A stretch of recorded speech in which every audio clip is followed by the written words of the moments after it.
Model paper है, इसमें कुछ एमसीक्यू हम बता रहे हैं।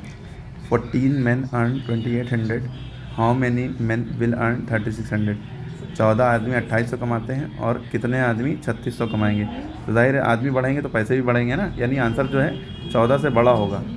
18 आएगा या 20 में से एक होना चाहिए। 390 तो बिल्कुल नहीं हो सकता, 25 ज़्यादा ही हो रहा है। तब इसको करके कैसे देखते हैं, एक तरफ आप हेडिंग डाल लेते हैं मैन की, एक तरफ आप रुपीज़ की डाल लेते हैं, अर्निंग कितने रुपये है। वरना आप दूसरा तरीका भी लगा सकते हैं कि पहले एक आदमी की अर्निंग निकाल लिए, ठीक है, यानी एक मतलब वो दूसरा तरीका होता है, वो दूसरे एक आदमी की अर्निंग वाला, वो भी क्वेश्चन दूसरा होगा।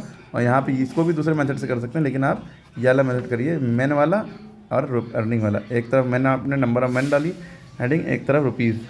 तो 14 आदमी हैं 2800 कमा रहे हैं, एक आदमी कितने कमाएगा, तो सॉरी कितने आदमी जो हैं 3600 कमाएंगे। तो जब जिसको निकालना होता है उसकी तरफ एरो बनाते हैं, क्योंकि ये डायरेक्ट के सवाल है, ये बढ़ रहा है, ये भी बढ़ रहा है, ये बढ़ रहा है, ये भी बढ़ रहा है, तो ये डायरेक्ट के सवाल है, दोनों तरफ एरो सेम तरफ होंगे। अगर ये नीचे आया तो ये भी नीचे आएगा। तो जिस तरफ एरो होता है इसको ऊपर लिखते हैं, ऊपर वाले को नीचे लिखते हैं। देखिए एक्स को ऊपर लिखा, 14 को नीचे, इधर इधर एरो है तो इसको ऊपर लिखेंगे, इसको नीचे लिखेंगे। काटम बिटी बचाई, और जब कट पिट के ये आ गया तो हमने क्या किया, नीचे वाले को इधर क्रॉस मल्टीप्लाई कर दिया। इसको इधर करना था लेकिन इसको यहीं पे रखिए क्योंकि वापस यहीं भी लाना है। इसको इधर किया 14 × 9/7, 7 to the 14, एक्स की वैल्यू आ गई 18 मैन। ठीक है, आपने 18 टिक लगा दिया।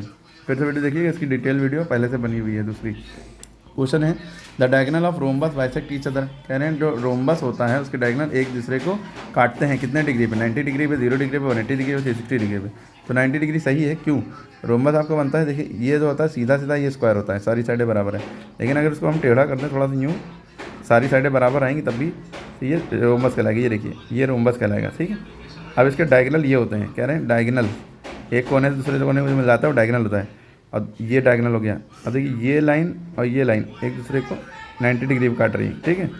इसलिए यहाँ पे भी देखिए इन दोनों के बीच में 90 डिग्री का एंगल बनना है, और इन दोनों के बीच में भी 90 डिग्री का 90 डिग्री मतलब ऐसे एल बन रहा है, ठीक है। ये थोड़ा सा अगर ध्यान से देखें, अगर ऐसे देखिए, अगर देखिए ऐसे देखिए आपको एल दिख रहा है, ये देखिए एल, ठीक है। इस तरह ऐसे देखेंगे ये भी एल है, सब एल है। तो ये आंसर हो गया 90 डिग्री। वो है स्क्वायर क्या होता है, सॉलिड फिगर होता है, प्लेन फिगर होता है, दोनों होता है कि कुछ नहीं। तो स्क्वायर जो है प्लेन फिगर है। प्लेन फिगर उसे कहते हैं जो कॉपी बन जाए, ठीक है, जो 2D हो, 2 डायमेंशनल हो। 3D भी कॉपी बन जाते हैं, लेकिन वो 3D रियल में जो आप हाथ में लेके जैसे पेंसिल देख रहे हैं ये 3D है, ठीक है। अगर इस पर बनाएंगे तो ये प्लेन ही बनेगी, लेकिन जो 3D ऑब्जेक्ट के ऐसे बनाने वाले आर्टिस्ट भी पढ़े हैं कि कॉपी पर रखा हुआ लगेगा, ओरिजिनल है 3D ऑब्जेक्ट, ठीक है। तो ये 2D फिगर है, दो प्लेन फिगर है। तो स्क्वायर हो गया, सर्कल हो गया, रेक्टेंगल हो गया, ये सब 2D। हाँ, फेयर कहेगा बॉल, तो ये आपका 3D हो गया। सॉलिड फिगर जो है आपके 3D होते हैं। The observation which occurs maximum number of time, जो चीज़ बहुत ज़्यादा बार, सबसे ज़्यादा बार आए, जो चीज़ सबसे ज़्यादा बार आए उसे हम क्या कहते हैं, मीन, मीडियन, रेंज, मोड। तो आपको आंसर पता है मोड। जैसे कोई टेबल है तो 3 3 4 5 2 2। अब देखिए क्या सबसे ज़्यादा बार आया, 2 सबसे ज़्यादा बार आया, 3 बार आया, तो 2 हो गया मोड। 2 क्या हो गया, मोड। तो यही क्वेश्चन है। तो सबसे ज़्यादा बार जो आता है वो क्या होता है, मोड। क्वेश्चन का मतलब समझना है। उसके बाद इक्वेशन है, the equation x = 0 represent x axis, y axis, origin, none of this. तो x एक्सिस y एक्सिस क्या होता है पहले आपको ये पता होना चाहिए, और फिर x = 0 का बताते हैं। देखिए x एक्सिस इसे कहते हैं, किसे कहते हैं, इसे x एक्सिस कहते हैं, और इसे y एक्सिस कहते हैं। इसे x एक्सिस कहते हैं, इसे y एक्सिस कहते हैं, ठीक है। x और जो यहाँ 1 2 3 इधर बढ़ता जाता है, इसी तरह -1 -2 -3 इधर बढ़ता जाता है, ऊपर 1 2 3 इधर, लेकिन नीचे -1 ठीक है। देखिए इधर 1 है, ये 2 है, तो 1 से पहले क्या आता है, 0, तो ये x का 0 हो गया। इधर ये 1 है, ये 2 है, ये 3 है, तो 1 से पहले क्या आता है, 0, तो ये y का 0 हो गया। कह रहे हैं अगर x = 0 है, तो जब x = 0 है, पहला वाला 0 होता है, तो y बराबर आएगा। तो y बराबर कुछ ना कुछ दिया होगा, जैसे 0,5 लिखा है, तो इसका मतलब x 0 है और y की वैल्यू 5 है। तो यानी y एक्सिस पे ऊपर वाले चढ़ेंगे, x पे कहीं इधर वाले नहीं बढ़ेंगे। तो यहाँ पे पूछ रहे हैं, तो इक्वेशन x = 0 क्या रिप्रेजेंट करता है, x = 0 रिप्रेजेंट करता है कि y एक्सिस के, y एक्सिस पे चलो, x पे ना चलो। x = 0 का मतलब x एक्सिस नहीं, x = 0 का मतलब y एक्सिस पे चलो, x 0 है। ओरिजिन जो वर्ड है इसका मतलब ये होता है कि जब हम यहाँ की बात करेंगे कि जब x और y, x भी 0 और y भी 0, तो यहाँ पे जब ये जो इंटरसेक्शन का पॉइंट होता है ये ओरिजिन कहलाता है। यहाँ पे x भी 0 होता है और y भी 0 होता है। x पहले लिखा था, y बाद में लिखा था, पता है ना। तो ओरिजिन अगर लिखा होता तो यहाँ पर जब 0,0 लिखा होगा तो ओरिजिन की बात कर रहे हैं। आई होप से समझ में आ गया होगा। ये सारी चीज़ इन सारे क्वेश्चन की वीडियो पहले से डाल चुके हैं, अलग अलग क्वेश्चन डाल के सर्च कर लिए। इन सारे क्वेश्चन की भी डाल चुके हैं, क्वेश्चन डाल के सर्च कर लिए, इस पर आ जाएगा। ठीक है, जब भी कुछ सर्च करें तो आमिर सर SMPS लगा दें और ये क्वेश्चन डालें, अपने आप आ जाएगा। की बात ये MCQ की है मॉडल पेपर की। तो MCQ में यहाँ पूछा गया additive inverse of. Additive inverse का मतलब होता है अपोजिट, साइन अपोजिट। आप कहेंगे सर यहाँ पे -5 है और यहाँ पे -7 है, इसका एडिटिव इन्वर्स क्या है? जब दोनों में माइनस हो पहले माइनस को काट दो, माइनस से माइनस कट गया, क्या बचा? 5.7। अब एक्चुअल क्वेश्चन हमारा ये हुआ, इसका क्या बताना है? Additive inverse. जब जिसका एडिटिव इन्वर्स बताना होता है तो उसमें बस अपोजिट साइन लगा दो। यहाँ प्लस छुपा हुआ है, यहाँ माइनस लगा दो। ठीक है, क्या लगा दो? जहाँ प्लस है तो माइनस, माइनस लिखा होता है तो प्लस। ठीक है, ये हो गया additive inverse.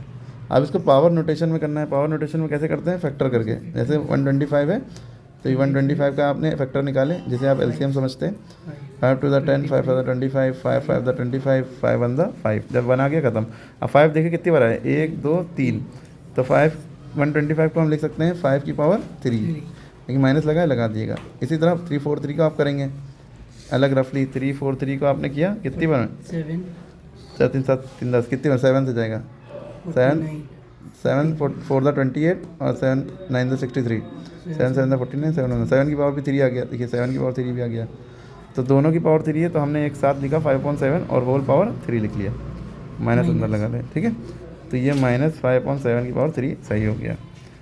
Degree of the polynomial जब पूछेंगे तो कोई भी इक्वेशन लिखी हो, पॉलिनोमियल लिखा हो, ठीक है, तो उसमें जो x होगा या y होगा, कोई एक चीज़ होगी, या z होगा, या तीनों मिक्स होंगे या दो मिक्स होंगे। कुल मिला के हमें देखना है जो सबसे बड़ी पावर लगी है। सबसे बड़ी पावर क्या है? 2 है कि 7 है? 7। तो आंसर क्या हो गया? 7। ठीक है, समझ में आई बात? अब देखिए इस तरह का है, 15 के ऊपर स्क्वायर माइनस 14 के ऊपर स्क्वायर। आप सोच रहे हैं कि आप 15 में से 14 माइनस कर दो, आंसर बना गया। ऐसे नहीं, 15 के ऊपर स्क्वायर 14 के ऊपर स्क्वायर, तो ये फॉर्मूला हो गया a² माइनस b² का। इस फॉर्मूले का मतलब होता है एक बार दोनों को प्लस करो जो दिया है, मल्टीप्लाई, और एक बार दोनों को माइनस कर दो। 15 + 14 एक बार कर दिया, 15 - 14 एक बार कर दिया। ठीक है, तो 15 + 14 कितना होता है? 29 इंटू 15 - 14 कितना होता है? 1। 29 को 1 से मल्टीप्लाई किया, क्या आ गया? 29। क्योंकि यहाँ पे मल्टीप्लाई लगा होता है, एक बार प्लस करेंगे एक बार माइनस करेंगे, फिर दोनों को मल्टीप्लाई कर देंगे। जब भी इस तरह के सवाल हो तो यही करते हैं, चाहे XY में हो चाहे ऐसे। 29 ये आ गया, टिक लगा दिया। क्यूब रूट इसका कैसे निकलता है? तो इसका आप इस तरह से फैक्टर करेंगे। अब क्यूब रूट जब किसी का निकालना होता है तो एक तो तरीका ये है कि आप फैक्टर की तरह निकालिए, जैसे आप LCM समझते हैं फैक्टर करके, और एक डिवीजन मेथड है यूँ पेयर करके, लेकिन आप फैक्टर की तरीका निकालिए। इसमें 3-3 के पेयर बनते हैं। जब स्क्वायर रूट निकालते हैं तो इसमें 2 पेयर बनते हैं, इसमें 3-3 के पेयर बनते हैं।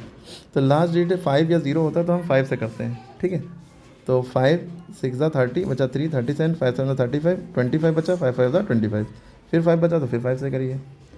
5 1 दा 5 बचा 17, 5 3 दा 15 बचा 25, 5 5 दा 25, फिर 5 से करेंगे क्योंकि लास्ट में 5 आ रहा है। 5 2 दा 10 बचा 35, 5 7 दा 35। अब 3 से करिए, 3 9 दा 27, 3 3 दा 9 और 3 1 दा 3। अब हमने कहा ना 5 से करने को, तो आप 3 से भी यहाँ शुरुआत कर सकते थे कि आप 3 से पहले करते, छोटा है 3 बाद में 5 से करते हैं। बहुत से टीचर्स होते हैं कि बड़े से नहीं करना चाहिए, छोटे से करना चाहिए। वो भी सही है और ये भी सही है, कोई गलत नहीं कह सकता। ठीक है, आंसर दोनों में सेम आएगा। 3 की ट्रिक ये है, सबको बीच में प्लस लगा दो, आपको समझ में आ जाएगा 3 से जाएगा नहीं आ जाएगा। 2 से तो ये नहीं जाएगा क्योंकि लास्ट डिजिट इसका इवन नहीं है। लास्ट डिजिट अगर 0 2 4 6 8 में से होगा तो ही 2 से जाएगा। ठीक है, तो अब क्या करेंगे, इन 3 को एक बार लिखेंगे और इन 3 का एक बार, इसका एक बार 5 लिखा, इसका एक बार 3 लिखा, तो इन दोनों को मल्टीप्लाई कर दिया 5 × 3, तो इसका क्यूब रूट आया 15। अच्छा, क्यों ऐसे किया? क्योंकि इसका क्यूब रूट निकालना था। क्यूब रूट का मतलब होता है ये, यहाँ पे 1/3 लिखा होता है। तो हम क्या करते हैं, यहाँ पे 1/3 लिखा है, 1 स्क्वायर में 1/2 होता है। 3 बार 5 था, आप चाहे ऐसे करके कर लिए चाहे डायरेक्ट कर लिए। 3 बार 5 लिखा और 3 बार 3 लिखा। ठीक है, फिर अगले स्टेप में आपने कहा कि ये 5 का एक 5 निकला, ये 3 का एक 3 निकला, 5 3 था 15 आंसर आ गया। आई होप से समझ में आ गया होगा। तो इसका क्यूब रूट क्या हो गया? 15। तो ये सारे हो गए हैं, और ये सारे क्वेश्चन अगर आपने देखने हैं तो ये क्वेश्चन पूरा उतारिए और यूट्यूब में डालिए और मेरा नाम डाल दिए आमिर सर SMPS। अमृत सर ना बोलेंगे तो अमृत सर आ जाएगा। ठीक है, आमिर सर डालिएगा। तो ये सारे क्वेश्चन डालिए, अलग अलग एक एक क्वेश्चन, और आमिर सर SMPS डालिए, अपने आप आ जाएंगे। इसके बाद ले लिए सब हमने डाले हुए हैं, एक पूरा पेपर है। ठीक, इसके बाद ये नहीं, सॉरी, इसके बाद ये अलग पेपर है, ये भी क्वेश्चन सब पढ़े हुए हैं। ठीक है।